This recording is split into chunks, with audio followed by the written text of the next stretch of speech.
If you're a substitute teacher, here's the first thing they don't tell you. The regular teacher left notes. Read them, all of them, especially the ones that don't make sense. I wish someone had told me that before I took the job at Northwood Elementary. I'm going to tell you what happened. Not because I want to, because you need to know, and because I don't think I'm getting out of here. Rule 1.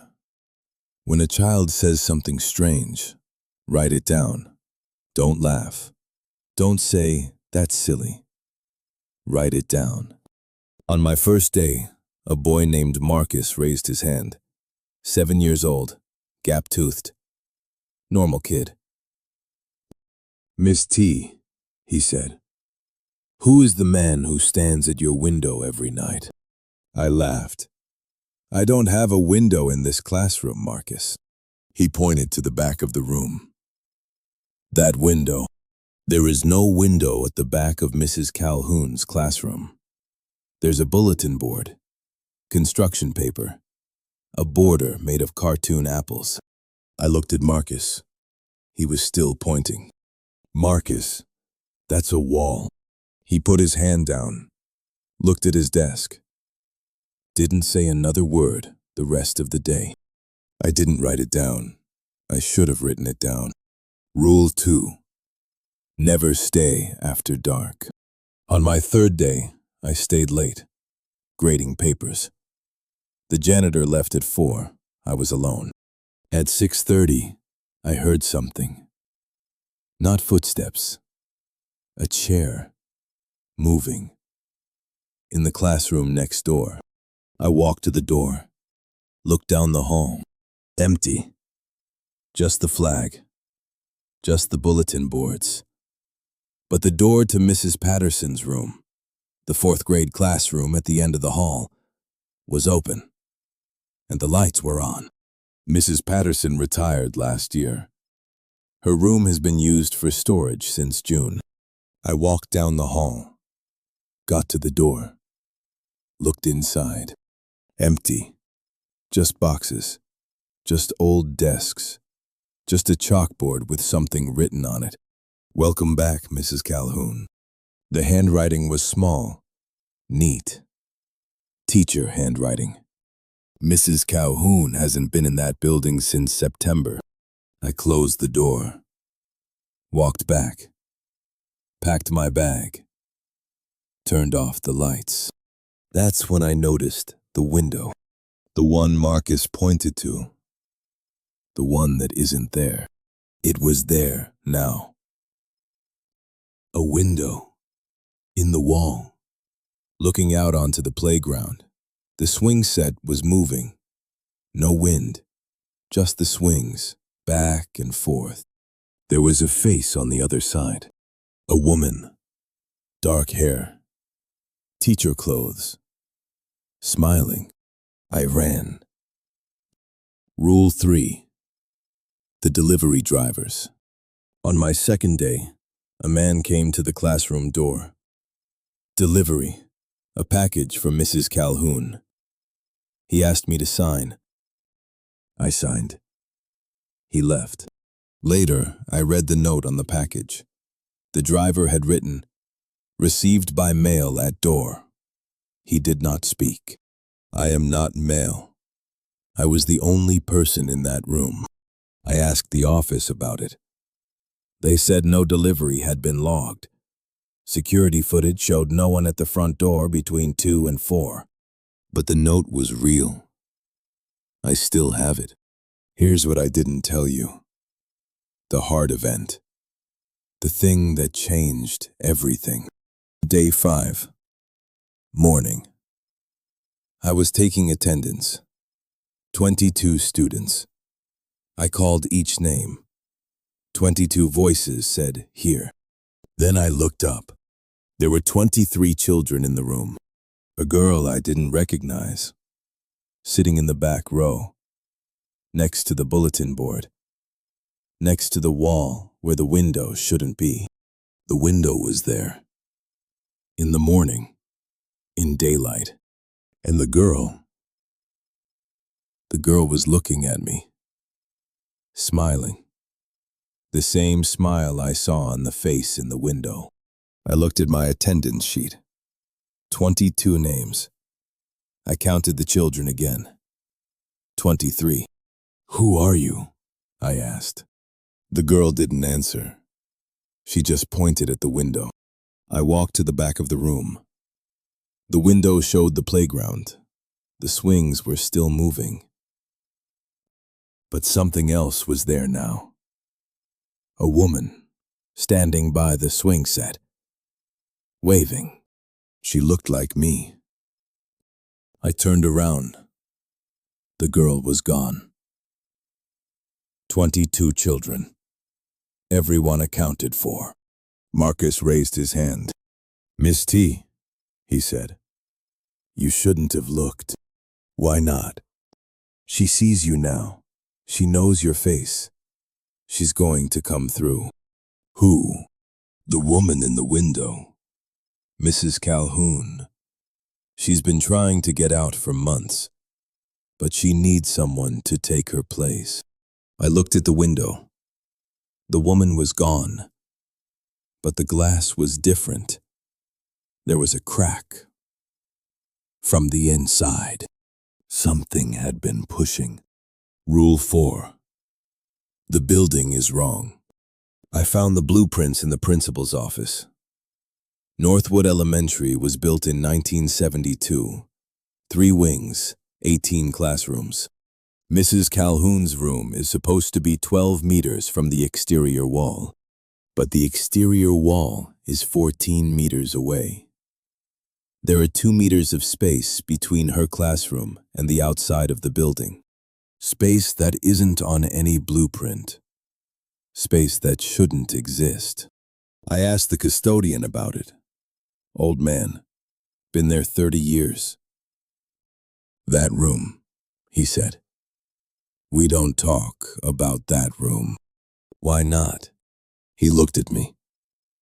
"A teacher died in there 20 years ago, before Mrs. Calhoun. They found her in the morning, sitting at her desk, staring at the back wall." "What was she staring at?" He didn't answer. He just walked away. That night I went back. I had to know. The window was there, wider now. The crack was bigger, and the woman, Mrs. Calhoun, was closer. Not on the playground anymore, pressed against the glass. Her face was wrong. Features shifted, like she was still learning how to be a person. "Let me out," she said. A voice came through the glass, muffled, wrong. I didn't answer. "You have to let me out. I've been in here for months. I can't remember my name anymore. I can't remember my face." "What's my name?" I asked. She stared at me. Her mouth moved. No sound came out. "Tell me my name. If you're Mrs. Calhoun, you know my name. I signed in at the office. You saw the log." Her face twisted, confused, desperate. I don't remember. I've been in here too long. Please, let me out." I didn't let her out. I walked away. I went home. I didn't come back the next day, or the day after, but something came home with me. Rule 5. The window follows. 3 weeks later, I was in my apartment, asleep. I woke up at 3 in the morning. There was a window in my bedroom wall, looking out onto a playground. A swing set moving in the dark, and standing on the other side. A woman. Dark hair. My clothes. My face. She was smiling. "Thank you," she said. "I couldn't have done it without you." I tried to run. My door was locked. My phone was dead. My windows, my real windows, were painted shut. "Who are you?" She pressed her hand against the glass. Her hand was warm, The glass was warm. "I'm you now," she said. "I've been you for 3 weeks. I signed your name. I went to your job. I talked to your mother on the phone. She says hello, by the way. She misses you. She thinks you've been distant lately." I pounded on the glass. It didn't break. It didn't even move. You can't just take my life." She tilted her head. The same way I tilt my head when I'm confused. I already have. I've been practicing. Your handwriting, your voice, the way you laugh at things that aren't funny. She leaned closer. Her breath fogged the glass. "You left the window open, at the school. You looked when you shouldn't have looked. You stayed after dark. You broke the rules. Now it's my turn." The glass cracked. From her side, a thin line, spreading. "Don't," I said. "It doesn't hurt," she said. "That's what Mrs. Calhoun told me. It doesn't hurt. You just forget. Slowly. First your name, then your face, then everything else." The crack grew wider. "Please, don't worry," she said. "I'll take good care of your life. I'll be a better you than you ever were." I'm recording this from inside the window. I don't know how long I've been here. Time is different on this side. The playground never changes. The swings never stop. I can see my apartment from here. I can see her. Living my life, sleeping in my bed, talking to my mother. She's good at it. Better than me, maybe. The window in Mrs. Calhoun's classroom is still there. I can see it from here. A crack in the glass. Wide enough now. She didn't close it behind her, which means someone else could come through.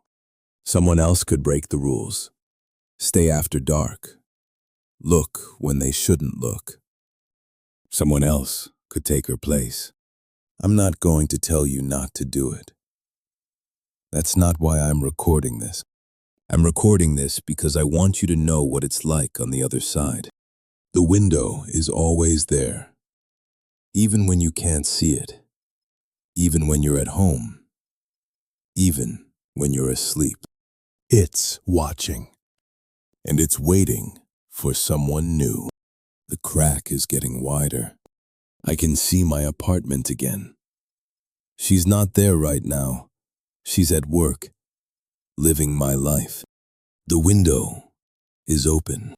If you're a substitute teacher, if you ever get a call for Northwood Elementary, 3rd grade, Mrs. Calhoun's class, don't stay after dark. Don't look at the back wall. And whatever you do, don't let them tell you your own name.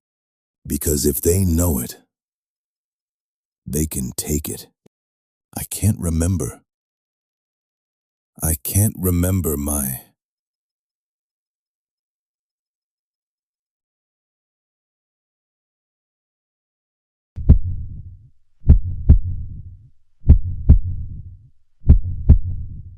I haven't heard my mother's voice in 2 years.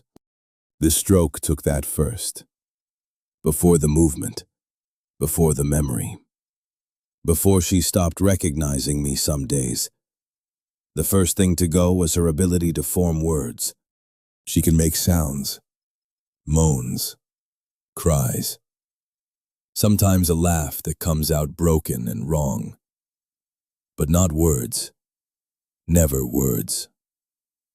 The part of her brain that held language. It's still there, the doctors say. Just disconnected. Like a phone line that's been cut, but the phone is still ringing on the other end. I play her old voicemails sometimes. When I can't sleep. When I need to remember what she sounded like before. "Hi, sweetheart. Call me back when you get this. Love you." That's the last one she left me. 3 days before the stroke. I've memorized the cadence, the way she said sweetheart with the emphasis on the first syllable. The little breath she took after love you before she hung up. I know her voice better than I know my own.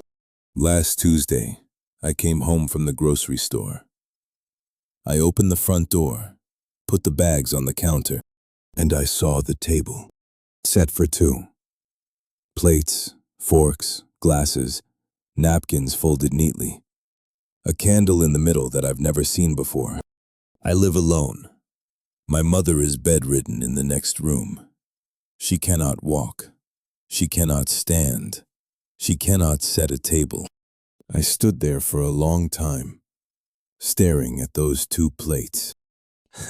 I told myself I must have done it. Sleepwalking. Stress. Caregiving does things to your brain. I've read about it. I put the plates away, threw the napkins in the trash, went to check on my mother. She was fine. Sleeping. Her blankets were tucked in. Her water was within reach. I went to bed. The next morning, I opened my email. There was a draft, unsent, written in my account, time-stamped 3:17 a.m. I read it. Hi, sweetheart. Call me back when you get this. Love you. Those exact words. The last voicemail my mother ever left me. Word for word. Punctuation for punctuation. But my mother cannot type, cannot write, cannot form sentences, and I was asleep at 3:17 a.m. I deleted the draft, closed my laptop, told myself it was a glitch, a hack. Someone got into my account. It happens. I went about my day, made breakfast for my mother, fed her, changed her sheets, did the laundry. That night, I was sitting in the living room, reading. It was late, almost midnight, and I heard a voice from my mother's room. Sweetheart. I dropped my book, stood up, walked to her door. She was asleep, mouth closed, breathing slowly. She could not have made that sound. I heard it again, not from her room, from the wall, the shared wall, the one that separates my apartment from the unit next door, the unit that has been vacant for 8 months. Sweetheart, the voice said. Come here. It was my mother's voice. The one from the voicemail. The one I've played 100 times in the dark. The exact cadence. The exact emphasis on the first syllable. I pressed my ear against the wall. Silence. Then a different voice. From the other side. A voice I didn't recognize at first. A younger voice. A child's voice. Hi, Mommy. I pulled away from the wall. My heart was pounding. My hands were shaking. That was my voice. When I was a child. I know because I've heard recordings. Birthday parties, holiday dinners. My mother used to film everything. That was me, age 7, saying hi, Mommy, the way I always did, the way I haven't said it in 20 years. I pressed my ear against the wall again. Nothing. I stood there for an hour, listening. The wall was cold. The apartment next door was silent. I went to bed. The next night, I heard them again. My mother's voice. And my voice. Talking through the wall. Having a conversation I never had with her. Did you eat dinner? My mother's voice asked. I had cereal. My childhood voice answered. You need to eat better than that. I know, Mommy. I recorded it on my phone. Held it up to the wall. Listened back. The recording was silent. No voices, just the hum of the refrigerator and the sound of my own breathing. Whatever was on the other side of that wall, it wasn't making sound that microphones could hear. Just my ears. Just in that room. Just when I was listening. I checked on my mother. She was awake, staring at the ceiling. "Did you hear that?" I asked her. She looked at me. Her eyes were clear, more clear than they've been in months. She opened her mouth. "Yes," she said. One word. Her first word in 2 years. "Yes." I grabbed her hand. "Mom, can you hear them? The voices next door." She nodded, tears in her eyes. "Who is it?" I asked. "Who's talking?" She opened her mouth again, struggled. Her lips moved. No sound came out. Then she pointed. Not at the wall. At me. She pointed at me. I sat beside her bed for the rest of the night, holding her hand, listening to the silence from the other side of the wall. The voices didn't come back that night, but something else did. At 3 a.m., I heard a knock from the shared wall. 3 knocks, slow, deliberate. I pressed my hand against the wall. It was warm. And then I heard my mother's voice again. But she wasn't speaking to the child on the other side anymore. She was speaking to me. "Sweetheart," the voice said. "Come here." I looked at my mother. She was asleep, mouth closed, breathing slowly. The voice came again. From the wall, from the vacant apartment. "Come here. I want to show you something." I stood up, walked to the front door, opened it, stepped into the hallway. The door to the unit next door was open, just a crack, dark inside. I've lived here for 3 years. That door has never been open. The landlord keeps it locked. There's a padlock on the outside. The padlock was on the floor, cut, cleanly, like with bolt cutters.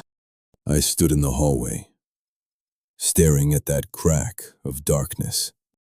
"Sweetheart," the voice said, from inside the vacant apartment. "Don't be scared." It was my mother's voice, but the words weren't hers. My mother never said, "Don't be scared." She said, "It's okay." She said, "I'm right here." "Don't be scared," was what I said to her. After the stroke, when she woke up and couldn't speak and didn't know where she was, I said, "Don't be scared, Mom. I'm right here." The voice in the vacant apartment was using my words, my comfort, my promises. Something in there had been listening for months, maybe longer, listening to me talk to my mother, learning my voice, learning her voice, learning how to be us. I didn't go in. I closed the front door, locked it, went back to my mother's room. She was awake again, staring at the wall. "Don't listen to them," she said. Clear, complete, a full sentence. Her first in 2 years. I started crying. "Mom." "Don't listen," she said again. "That's not me. And that's not you." I sat on the edge of her bed, held her hand. "How do you know?" I asked. She looked at me. Her eyes were sad, tired, but clear. "Because I've been listening too," she said. "For months, every night. And I know what they're doing." "What?" She squeezed my hand. "They're practicing," she said. "They're learning how to be us. And when they're ready, they're going to come through the wall." That was 3 days ago. My mother hasn't spoken since. Not a word. Just the moans, just the broken sounds, just the silence. But the voices next door haven't stopped. Every night, I hear them. My mother's voice, my childhood voice, having conversations we never had. Last night, I heard something new. A knock on my bedroom door. Not from the wall, from the hallway, from inside my apartment. I opened the door. No one was there, but the front door was open, just a crack. And on the kitchen table, 2 plates, 2 forks, 2 glasses, napkins folded neatly, and a candle in the middle, lit. I blew out the candle, put the plates away, locked the front door. I went to check on my mother. She was sitting up in bed, staring at the wall. Her lips were moving, not making sound, just moving, forming words. I leaned closer. Come home, come home, come home. But she wasn't looking at the wall anymore. She was looking at me. I don't know who I heard through that wall. I don't know who was talking to my mother. I don't know who set the table, or cut the padlock, or knocked on my door. But I know my mother hasn't called me sweetheart in 2 years. And last night, when I was falling asleep, I heard a voice from the other side of the wall. My voice, grown up, the way I sound now. It said, "Good night, Mommy. I don't have a child." But something on the other side of that wall thinks I'm its mother. And my mother is smiling again, for the first time in 2 years. I should be scared. I know I should be scared, but she hasn't spoken in 2 years. Maybe the voices next door are bad. Maybe something is learning to be us. But my mother is talking again. And honestly, I've missed her voice so much. I don't